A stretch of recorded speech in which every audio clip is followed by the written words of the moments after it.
A very good evening once again. Welcome to UBC News Tonight with me, Sharon Chondisha and Mugalu Mohammed on sign language.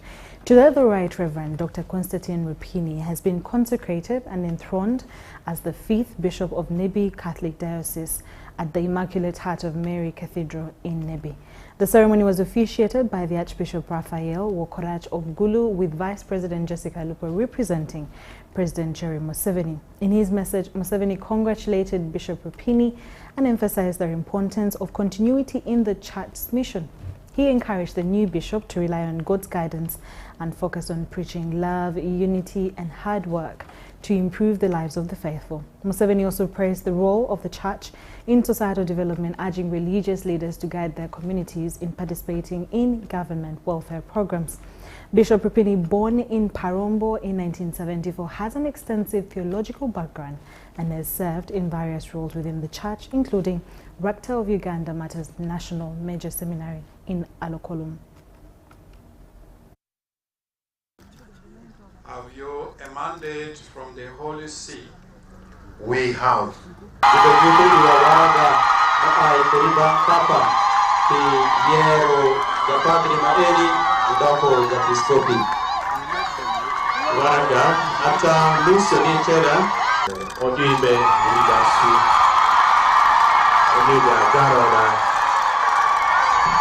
At exactly 5 minutes to midday, we have the new Bishop of Nebi Catholic Diocese.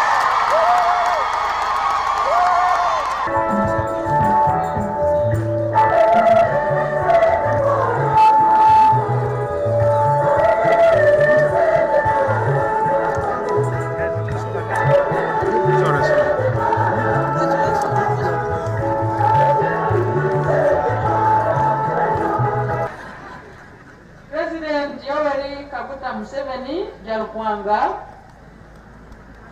Umudu Sheke. We are here today to celebrate the goodness of God and delight in His mercy and grace upon our diocese at the consecration and enthronement of Monsignor Constantine Rini as the 5th Bishop of Nebi Catholic Diocese. I congratulate Monsignor Constantine Rini upon being consecrated and enthroned as the 5th Bishop of Nebi Catholic Diocese today. I congratulate you upon celebrating this milestone of spiritual leadership here in Nebi Diocese. I also congratulate all the faithful who have been yielding from your services and yearning for your consecration upon witnessing this momentous occasion. I believe the consecration and enthronement of Monsignor Constantine Rini is ushering in continuity of the good efforts started by the outgoing team of bishops over the years in this diocese, and is a testimony of his unwavering devotion and faithfulness to the mission of the Church and the biblical principle of preaching the gospel to all nations to advance the kingdom of God here on earth. To Monsignor Constantine Rini, now new bishop, the call to serve God and minister to the people of God is a remarkable and honorable spiritual elevation that calls for complete surrender and trust in God as your sole enabler in service. The responsibility of shepherding His flock in this position is an opportunity to tap into the blessings that come with serving God and the people of God. I pray that you reap all that is in store for you and your flock from God Almighty. I thank the Holy Father Pope Francis upon his decision to elevate you to this position. I wish to assure you that government will continue working for the maintenance of peace and security in the whole of Uganda for the development of all the people. I call upon the people of Nepi Diocese to receive and support our new bishop wholeheartedly, continue working with all religious institutions, embrace unity, peace and development for all the people of God. I wish you, the new bishop, God's blessings, and I wish the congregation joyful celebrations. This is the message of His Excellency the President, and I thank you for your kind attention. President Jarufungu Museveni, Umiu Bishop Mutukari Manchen. Akoyo U Sheke Sheke. The master of ceremony, if he permits me.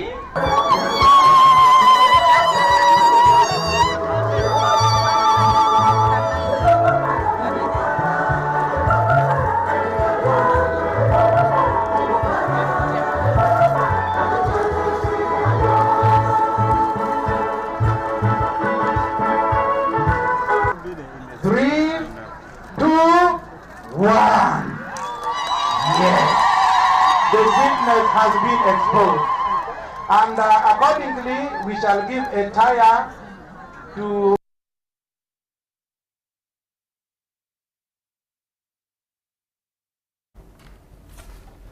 Congratulations to Bishop Rapini.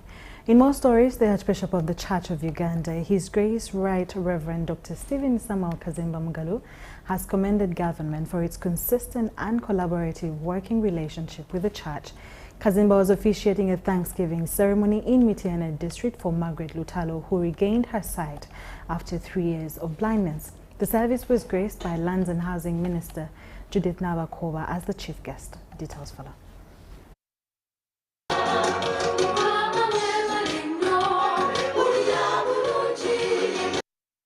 Family, friends and Christians gathered at the home of Stephen Chiyinji in Namungo, Sekanyonyi Sub-County, Mityana District, to celebrate the life and miraculous healing of Margaret Lutalo. The Thanksgiving ceremony was a moment of praise and gratitude to God for restoring Lutalo's sight.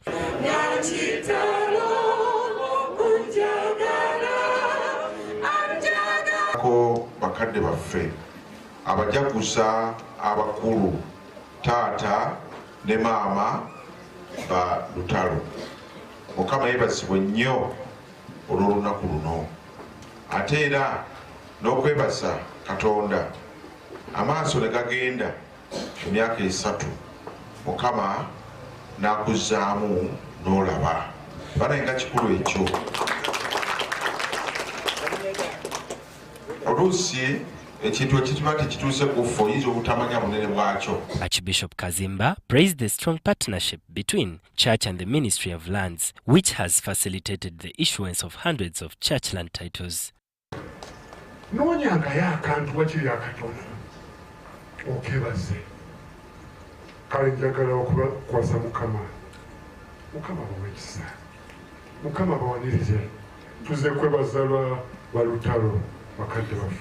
naye nga tuzokweba nawo baako kiweebaza Katonda ko nawe kiri. The celebratory service was led by Archbishop Kazimba, joined by Mityana Diocese Bishop Dr. James Bukomeko, Lands and Housing Minister Judith Nabakova, who attended as the chief guest, reaffirmed the government's commitment to supporting the church. Tubadde n'ekizibu egayaza kiri Banda Busujju obadde ettaka lya Mengo Hospital. Settaka eryo libadde n'obuzibu abawangalira mu kitundu kino mulimanyi.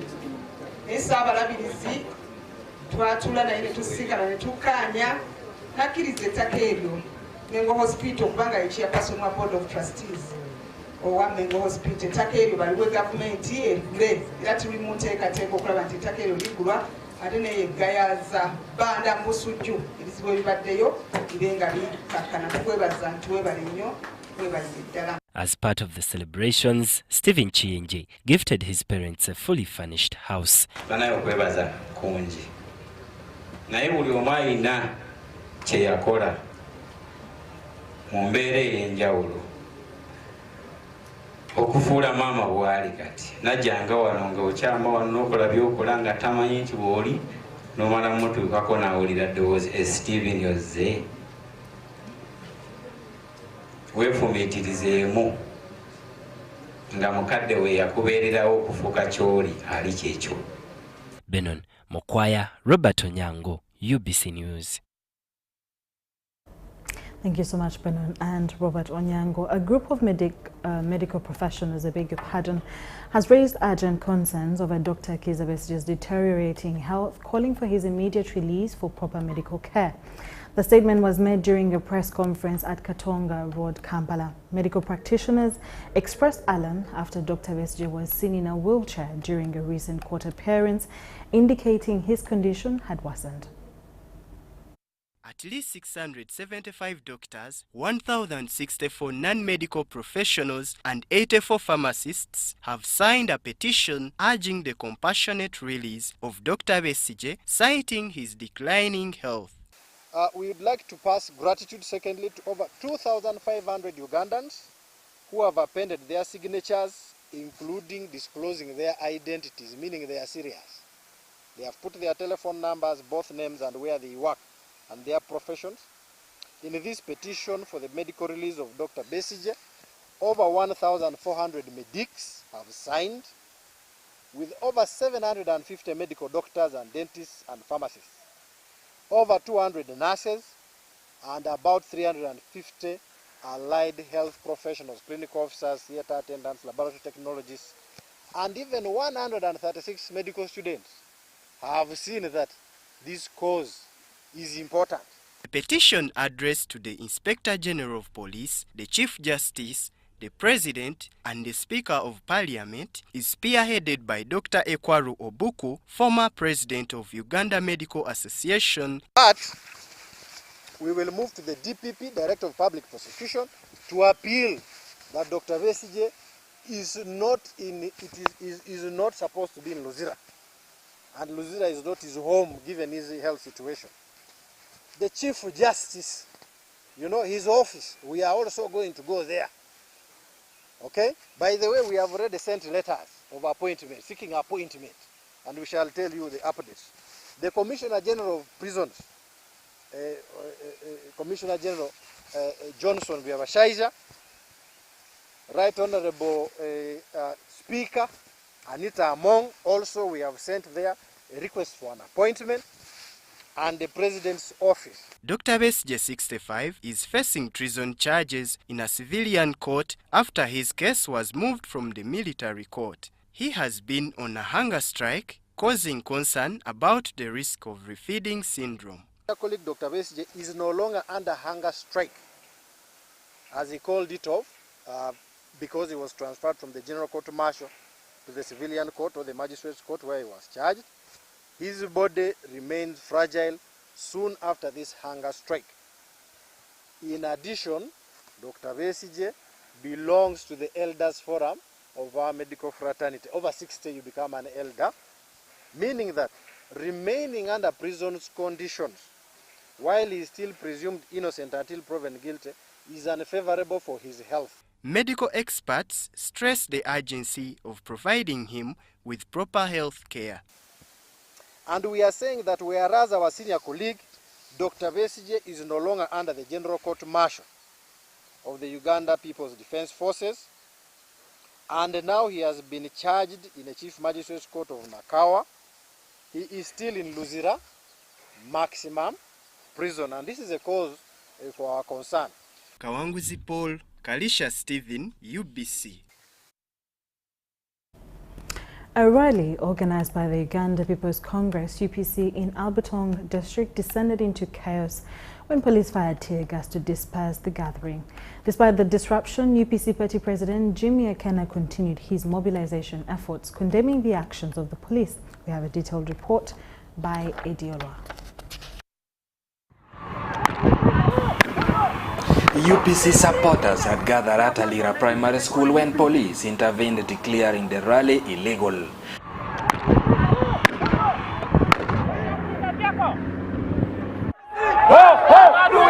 Alebtong District Resident Commissioner Geoffrey Kiswa and District Police Commander SP Joshua Besigye ordered the rally shut down, causing outrage among attendees who were preparing for the 2026 elections. No public rallies, because the Electoral Commission will be declaring public rally as chairman of the District Security Committee. The letter of IGP is very clear. Number one, no procession. You are doing consultation in a town hall or enclosed area. Town hall means after dismantling our tent. Fast way. Town hall means a hall. We have to put a tent, and people have to use tent as a hall. Which hall are there in the Alebtong which can hold 1,000 people? Which hall? A tent by any description is not a hall. Whatever they say, Akena is going ahead. Speaking in Abako Sub-County, Akena criticized the ruling National Resistance Movement NRM for failing to tackle poverty, accusing them of rehearsing outdated economic policies from the UPC era. Where are our cattle? Amani don't want to Where did the cattle go? Now, from 1997 up to 2025, they tell us they're going to pay. They're going to pay. Have you been paid? No! These lies, every year lies, every year lies. I'm tired of the lies.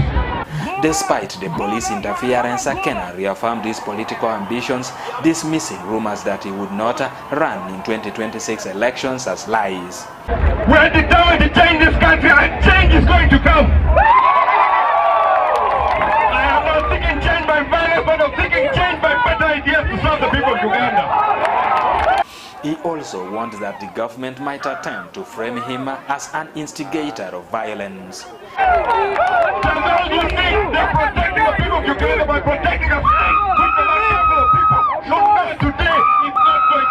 UPC aspirant from Moroto County, Leo Elema, described the warm reception in Alebtong as a sign of increasing party support. People are so expectant. They want to see what UPC has been doing and also what UPC can still do. Akena also paid tribute to the late UPC stalwart Rinasto Onyilo and visited the Bia Massacre Memorial Site, honoring victims of the Lord Resistance Army insurgency. To further strengthen UPC's presence, he inaugurated two party offices in Alebtong District, one in Akura Sub-County and Alebtong Town Council. Ediolwa, UBC News. UPC. More about politics as the electioneering season begins to gain momentum. Leadership hopefuls are seeking political refuge in parties of their comfort.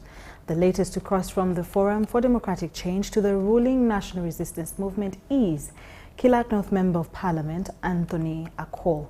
As the questions are being asked as to why political players are opting for the NRM party, here are some answers from the party's National Vice Chairperson for Eastern Uganda, Captain Mike Mukula.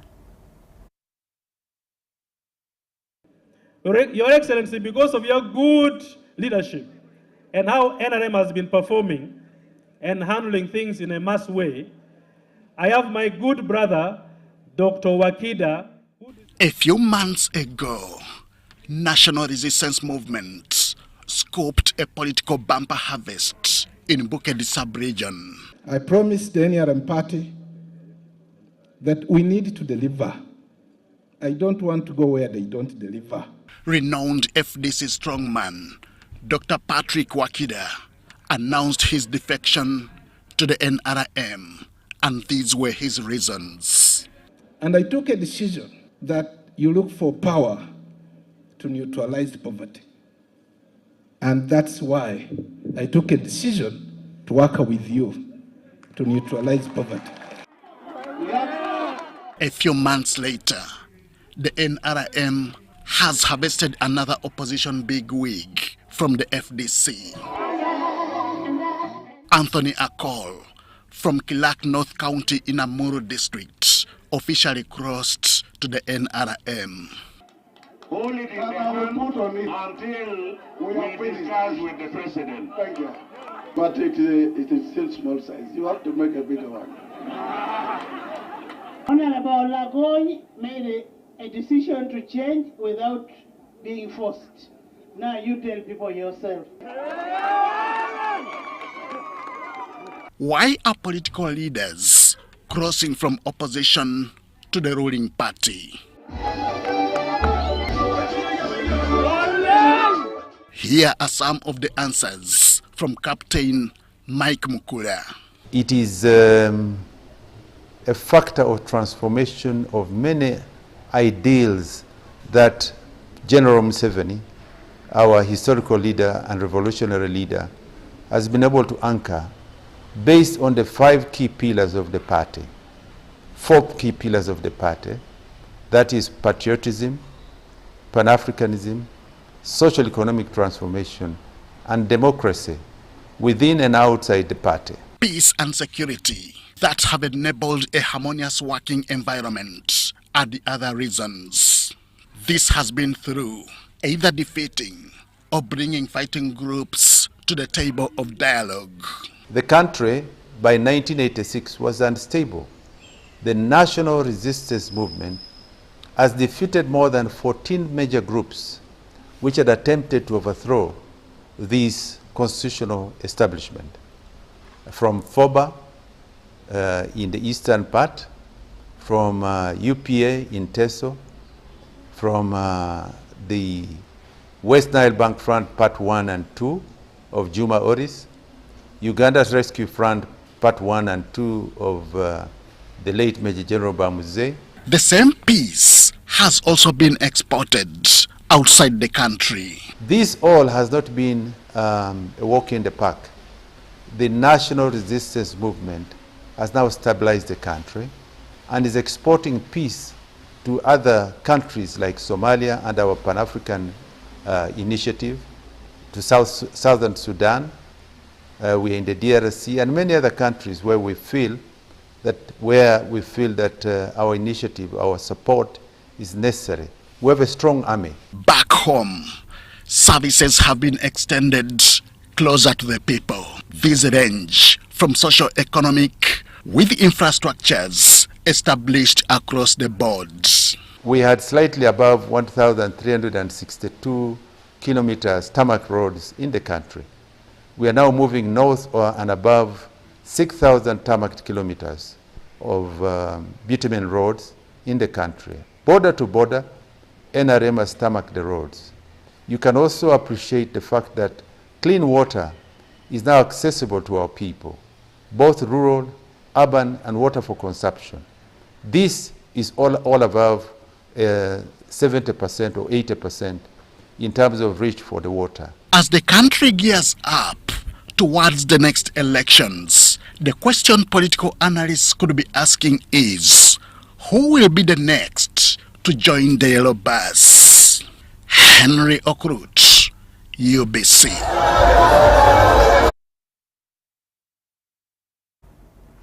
Mapera Catholic Church at Chingungu landing site in Entebbe Municipality, Wakiso District, is facing significant sanitation challenges affecting both worshippers and pilgrims. Built in honor of Reverend Father Simon Mapera and Brother Delma Samans, the church struggles with poor hygiene conditions, as you're about to witness. Take a look as Kagugu reports.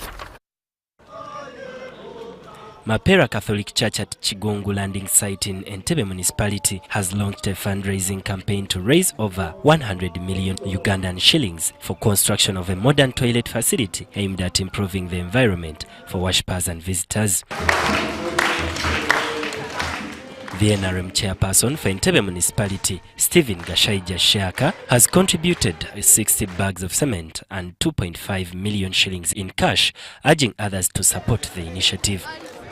So at the National Resistance Movement, we believe that if we build the churches and we support the community in that way through their various programs, then we are also supporting the community. So today we continue to ask the people of Entebbe and the people of Chigungu to keep on supporting the various churches in which they pray in, to continue the discipline, to continue the faith, because that is what God requires from us.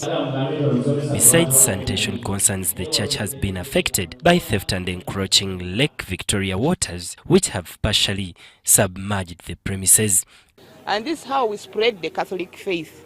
So all Catholics within Uganda and outside there, as we always celebrate the arrival on 17th February, we need this place.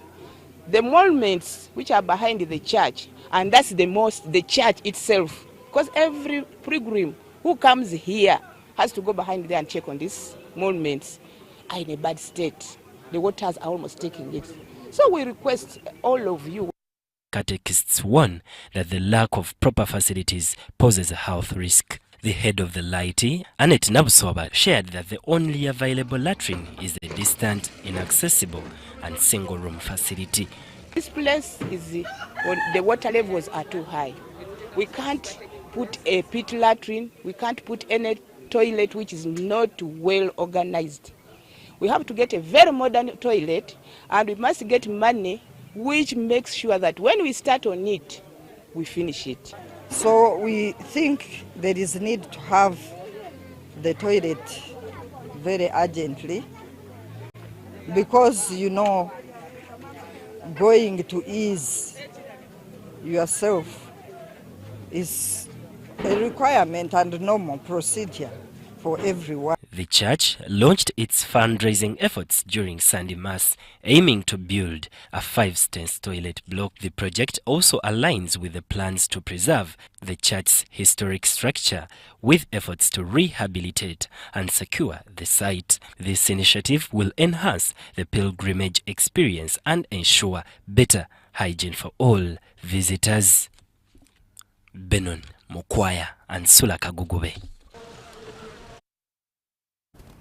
Women in Mukono and Masaka are being encouraged to embrace innovative solutions that can improve their earnings and enhance environmental sustainability. One such innovation is the garbage selector machine, which sorts waste from use in manure production. Take a look.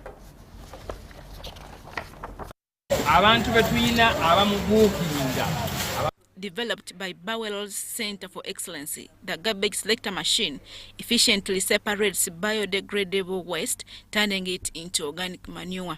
According to Dr. Frank Bauer, such innovations not only help women fight poverty, but also promote environmental conservation through waste repurposing. After we get this manure, we get orders of people that have got need for garbage, for organic manure, deep into their compounds, compounds for flowers, yeah, fine, there's no problem, but for gardens. When you, those people who understand the science of soil, you will really understand that soil is really getting old, the nutrients are getting old, but if you can really add on to anyone who is doing, American way they say doing, but anyone who is planting banana plantation, is having a coffee plantation, you can just dig out a little bit of your land, your soil. You will see it, the texture, the whatever. It's losing a lot of its darkness, and it's getting into like it's soil from maybe an anthill or something. It's no longer having that content. So unless and until we get this garbage, which we are throwing, which is becoming a nuisance, and we process it, it is not going to be good. Women in Mukono and Masaka are being urged to tap into these technologies to boost their income and create sustainable livelihoods. Telling women that we can make resources out of garbage. The garbage selector machine, once you put garbage in that machine, you can get manure out of it, which can enhance our soils, because our soil fertility has declined over time, and yet the population has increased. So using the garbage selector, we can get manure, but even after the manure, even the rubbish that remains, we are even learning today that you can even make briquettes out of what? Out of the rubbish. Princess Adesola Debbie from Nigeria, the Executive Director of Global Chamber, USA, visited Uganda to assess how women can be supported to participate in trade more effectively. We have a lot of investors there. They want to come into Africa to know how they can, what they can invest in, how they can be of help. There are some people too that have reached out to me to partner. How, if we have people that need partnership. Women entrepreneurs welcomed the initiative, emphasizing the need for additional support to expand their production capacity to meet market demand. Of course, we do less production, and with less production, you cannot go to meet a big market. You fear. There is a time I went out to look for a bigger market. Someone ordered for 500 briquettes per week. I just went back home, and I just covered myself, and that was all. I can't meet it. Supporting women in adopting innovative solutions is crucial for unlocking economic opportunities and driving national development.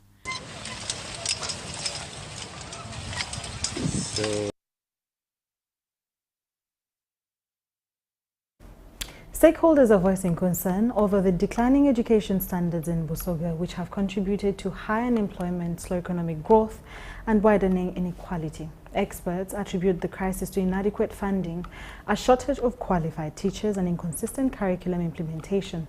Details follow. I want to request the head team to make sure. Presidential Advisor on Poverty Alleviation Florence Mutiable has criticized parents who send their children to central Uganda in search for better education, leaving Busoga's schools struggling. Parents of these days, please make sure that your children, if you are from Busoga, let them go to school here in Busoga. There are so many schools which are doing very well, and it is just to develop them. When we don't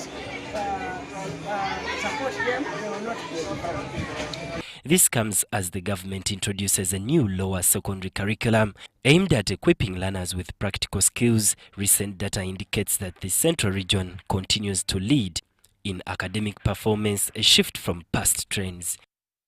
The chairperson, Education Service Commission, Professor Dr. Samuel Luogo, urged Ugandans to embrace the new curriculum.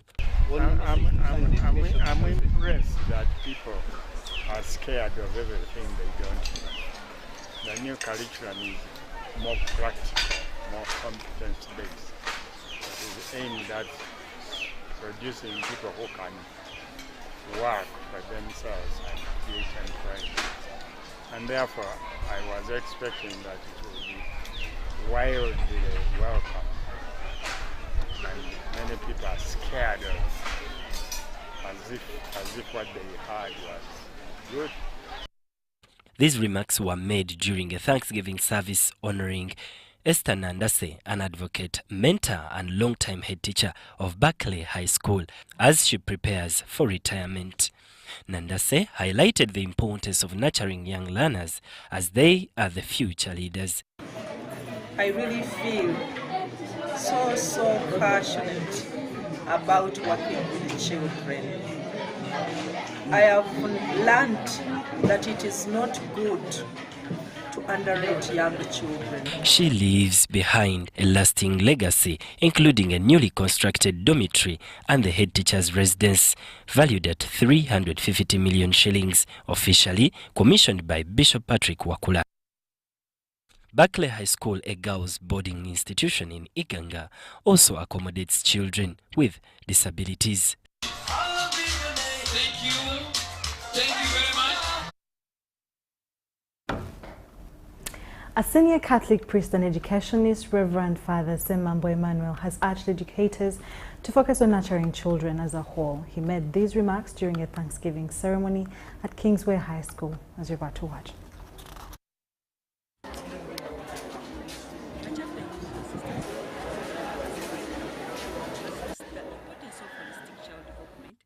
Spiritually, intellectually, physically, as essential for equipping children and succeeding. Children in this are more likely to recognize. Articulate the importance of education. Basically, education is for self-reliance. Education is to instill values and morals. Education is to help our students to think critically. Education is to prepare our students for the future challenges in the world so that they can be competitive enough. And education is to help us to relate better with the environment, with God, and others.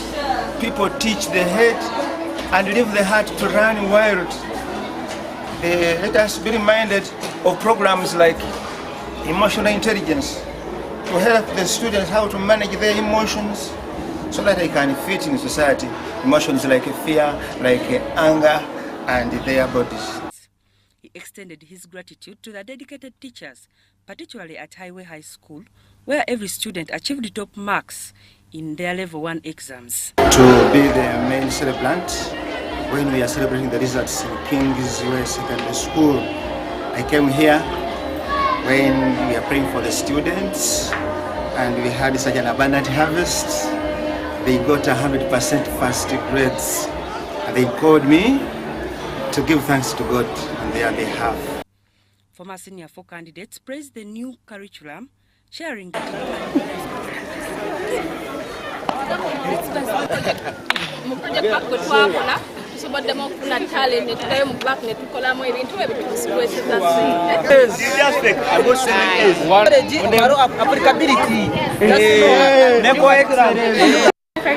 Nyambye nnyo kubanga eyamba omwana okulowooza amangu engeri nti abasomesa baba kyebayita spoon feeding abasomesa si be bakikola so kinyambako okulowooza amangu mba quick thinker. Here's your chance to win school fees for your child for a whole year. Just pay school fees using Momo. Nkowe High School na wana tufunye wo muwanguzi owa MTN Momo ye wangu de school fees ezo mwaka mulamba tebereza owulira otya mutima kati banange sanyu byennyina lya mochi wago nyanjaga wa mali wa lonze erinyo esisi njani awangula school fees eza momo ezo mwaka mulamba de musanyu. Oh my goodness banange MTN mwene yaza wanji mwebale nnyo mwebalire ddala kubiriza muzadde munange yonna joli. Wallahi sasulia school fees for Momo Pay. Dial *165 *80 hash. Select option 2 for school pay. Select option 1 to pay school fees. Enter the student number and amount and approve the transaction. You will now enter the draw to win school fees for your child for a whole year.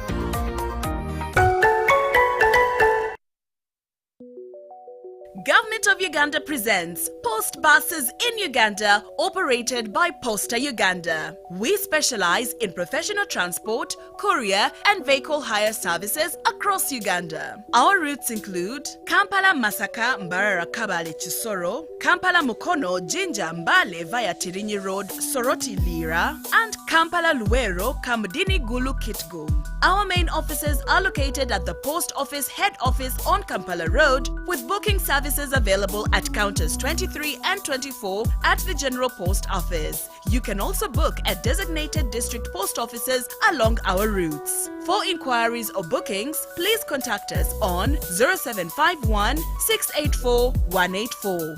Posta Uganda. We deliver trust.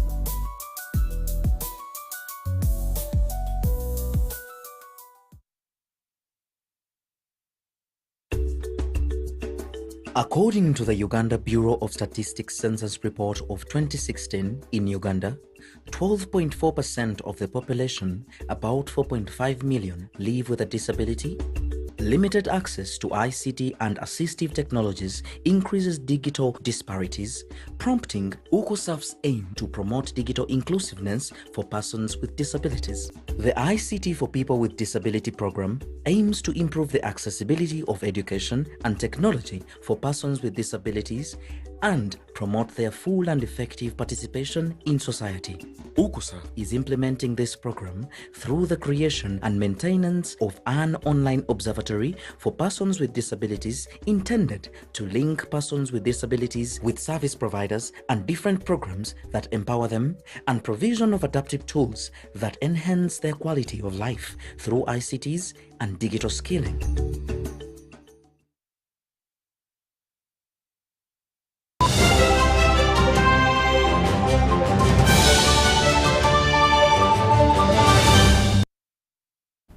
Welcome to the UBC Business Stories today, and where the government, with support from the World Bank, is promoting the use of gas in homes and business owners dealing in food. Now, the government is collaborating with the private sector to promote the use of gas, an initiative aimed at saving the country's green cover. Take a look as Adiana Kuti reports.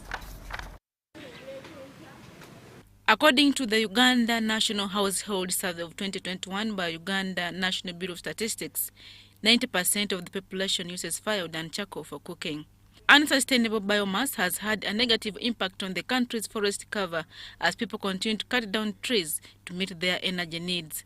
It is against this backdrop that government, with support from the World Bank, is promoting the use of gas in homes and business owners dealing in food. Government is working with private players like Save Tree Energy Limited. In Natete, Kampala city suburb, Sunrise Chapati Makers and Sellers Association is benefiting from the initiative. Through Uganda Energy Credit Capitalization Company to cut the costs of cooking gas up to 40%. These prices have been reduced so that even a person down there, because many Ugandans, we've been taking gas as a fuel for only a well-to-do people, but cooking gas can be used by all of us Ugandans. We save the environment because when we are using gas, we don't need charcoal, or we don't cut down trees to get firewood, to get charcoal. But if you are using charcoal stoves, you depend on charcoal. Local leaders have also been urged to support their communities to embrace the use of gas in order to save the environment. When you see the foundation of this organization is by the low-class earners. It's the low-class earners that basically are engaged in chapati making. So they have gotten a problem of shifting from local energy like charcoal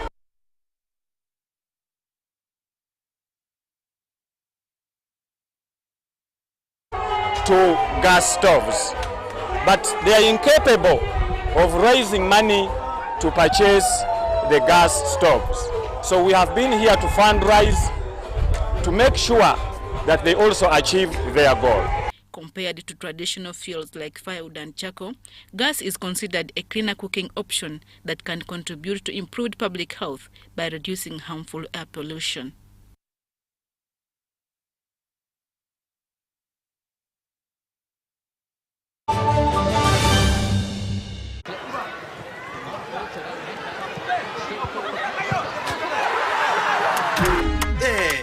Osmosis again.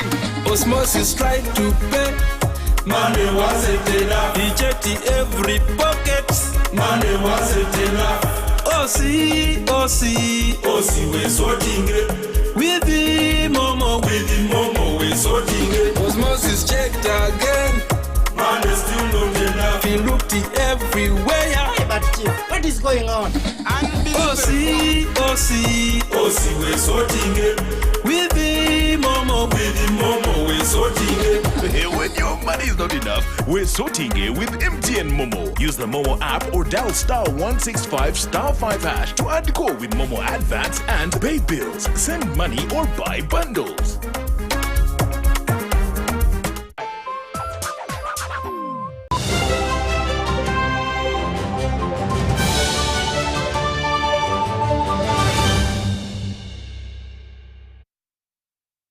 Welcome to our sports stories. Young people continue to be encouraged and inspired to develop a passion for sports, as seen during the recent Chloe Memorial Sports Gala organized by the Mount St. Mary's College, Namagunga.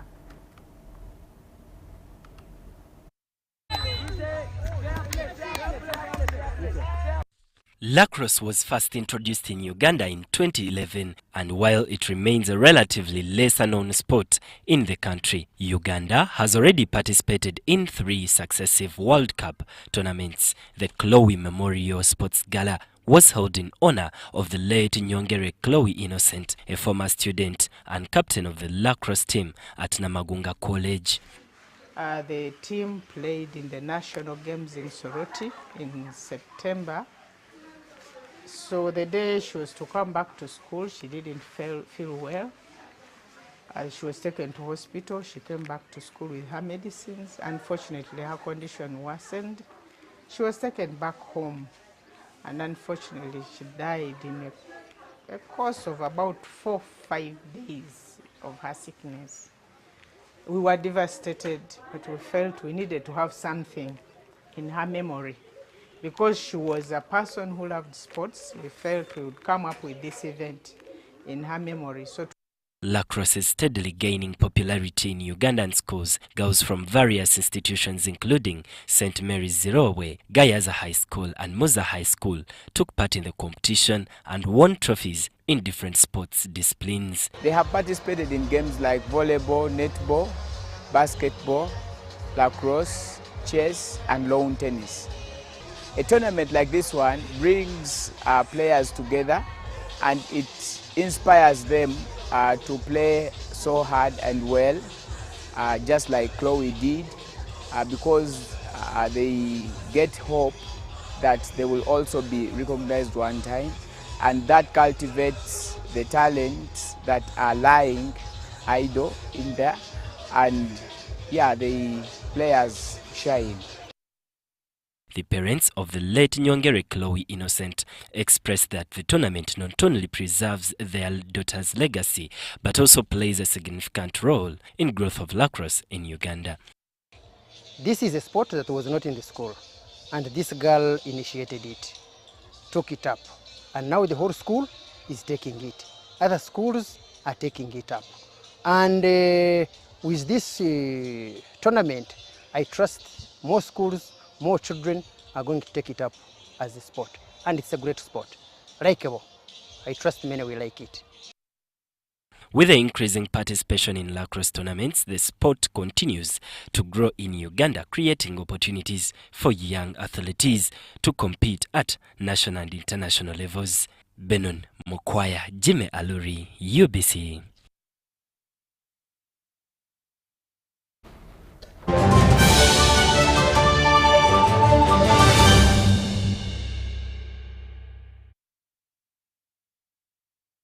Thank you so much for watching. My name is Sharon Chomdisha with Mugana Mohammed on Sign Language from the team, and I have a lovely, beautiful night and a great week ahead of you. God bless. Bye-bye.